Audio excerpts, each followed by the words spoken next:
The chilling 1985 disappearance of 8-year-old Cherrie Mahan. Still unsolved after 40 years.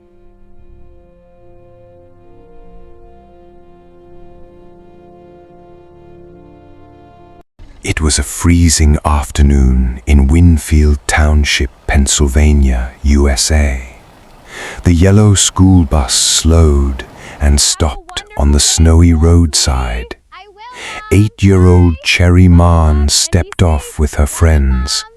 She waved goodbye, her little backpack bouncing on her shoulders. She turned the corner toward her house, just a short walk away. Then, in the blink of an eye, she was gone. The road was completely empty. No footsteps in the snow, no sound at all. Cherrie had vanished into thin air, only steps from her own home. No one saw what happened. No one heard a single cry. It was as if the cold winter air had swallowed her whole. To this day, more than 40 years later, the disappearance of Cherrie Mahan in Winfield Township, Pennsylvania, USA, remains one of the most chilling unsolved cases in America. But how could something so terrible happen on such an ordinary Friday? Let's go back to the start of that day. February 22nd, 1985, began like any other school morning in the quiet rural town of Winfield Township. Snow covered the fields and the long driveway leading to Cherrie's house. The air was so cold it made your cheeks sting. Cherrie was 8 years old, with bright hazel eyes and curly brown hair. She lived in a modest white house with her mom Janice and her stepdad Leroy. She loved drawing pictures, playing with her friends, and riding her bike when the weather was nice.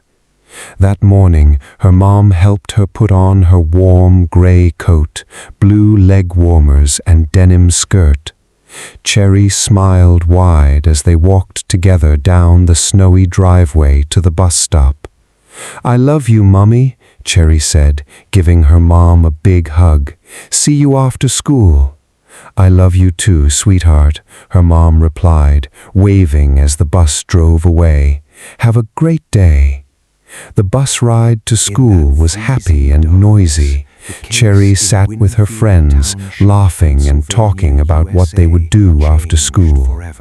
But later that afternoon, around 4:10, the bus reached Cherrie's stop on the quiet country road. And taken Cherrie. This was no longer just a missing child. This had become a kidnapping. The news spread quickly through the night. More officers arrived. The search grew bigger and more urgent. Flashlights moved through the dark woods. Dogs barked and pulled on their leashes. Cherrie's mom stood by the road, shaking from the cold and fear.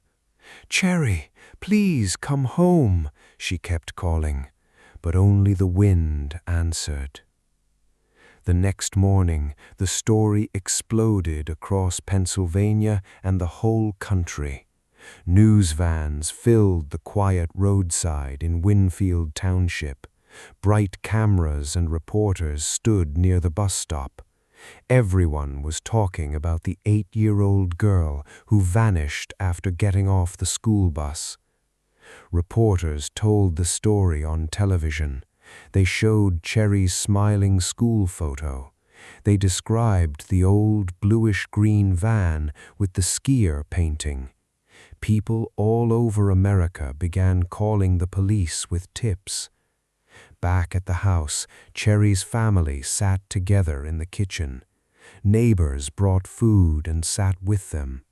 For short moments, the love from the community made the pain feel a little lighter. But the empty chair at the table reminded everyone that Cherrie was still gone. The police worked night and day. They searched fields, woods, and frozen ponds. Volunteers walked in long lines so they would not miss anything. Then came an important moment. On March 6, 1985, the Pennsylvania State Police made a big announcement. They officially changed Cherrie's case from a missing person to a kidnapping. They believed someone had taken her on purpose. This news shocked the whole community. Cherrie's family felt their hearts break even more. Soon after, Cherrie's photo began appearing on milk cartons across America. The words, "Have you seen me?" were printed in big letters. Missing posters went up everywhere. The whole country was looking for her. Volunteers kept searching for months. Spring came, flowers started to bloom, but the empty feeling in Winfield Township stayed the same. Cherrie's room remained untouched. As the months turned into years, the big searches slowly became smaller. The news cameras left, but Cherrie's family never gave up hope. Even today, more than 40 years later, the case remains open. No one has ever been arrested. No body has ever been found. Cherrie Mahan is still missing.